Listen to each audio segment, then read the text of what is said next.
Hello நண்பர்களே, welcome to mix media.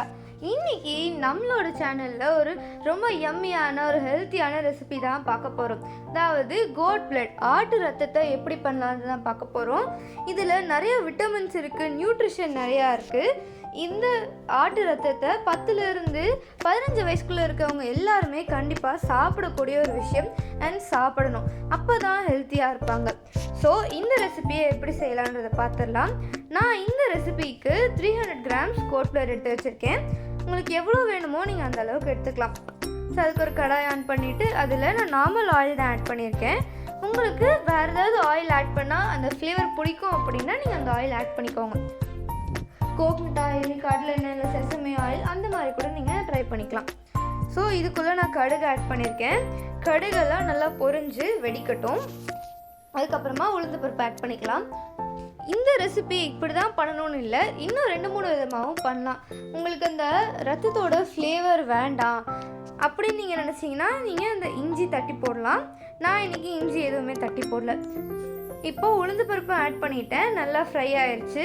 அது கூட 3 பச்சை மிளகா, ஒரு கொத்து கருவேப்பிலை தழை, அப்புறம் ஒரு 10 சின்ன வெங்காயம், அதை நல்லா நான் சாப் பண்ணி வச்சுருக்கேன். இந்த ரெசிபிக்கு நீங்கள் பெரிய வெங்காயத்தை விட இந்த மாதிரி சின்ன வெங்காயம் ஆட் பண்ணும்போது ஃப்ளேவர் நல்லாயிருக்கும். நீங்கள் எவ்வளோ நிறைய வெங்காயம் ஆட் பண்ணுறீங்களோ அந்த அளவுக்கு க்ரன்ச்சியாக இருக்கும். நீங்கள் மிளகாயோட விதை பிடிக்காதவங்களா இருந்தீங்கன்னா விதை எடுத்துகிட்டு இன்னும் 2 மிளகாய் நீங்கள் சேர்த்தி கூட ஆட் பண்ணிக்கலாம். இப்போது வாங்கிட்டு வந்த ஆட்டு ரத்தத்தை பாருங்கள், இந்த மாதிரி தான் இருக்கும். இந்த வாட்டரை நீங்கள் ஃபில்டர் பண்ணிவிட்டு லைட்டாக ஸ்மாஷ் பண்ணி விட்டுக்கோங்க.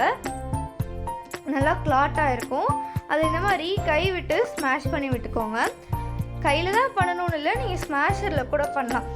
ஸோ நீங்கள் ஸ்மாஷ் பண்ணி விட்டுட்டீங்க அப்படின்னா குக்காக ஒரு 5 to 8 மினிட்ஸ் எடுத்துக்கும். பேசிக்லி எக்கு மாதிரி தான் இருக்கும். இது கூடவே நீங்கள் கேபேஜ் போடலாம், இல்லை கேரட்டும் போட்டு பண்ணலாம், நல்லாயிருக்கும். இதையும் நல்லா ஸ்மாஷ் பண்ணி விட்டுருங்க. இந்த ரெசிபிக்கு நம்ம பச்சை மிளகா தான் யூஸ் பண்ணுறோம். வரமிளகாயோ இல்லை பெப்பர்கார்ன்ஸ், மிளகாத்தூள் எதுவுமே ஆட் பண்ணல. இப்போ பாருங்கள், நம்ம நல்லா ஸ்மாஷ் பண்ணி வச்சுருந்த அந்த கோட் பிளட்டை உள்ளே ஆட் பண்ணிக்கலாம்.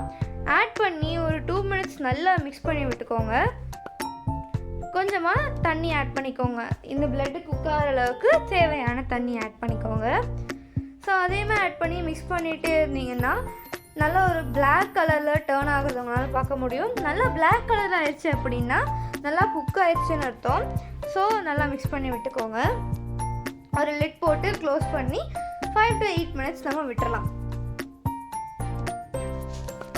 இப்போது பாருங்கள், வண்டர்ஃபுல்லாக ரெடி ஆயிடுச்சு. இது கூடவே நம்ம தேவையான அளவு சால்ட் போட்டு இறக்கிடலாம்.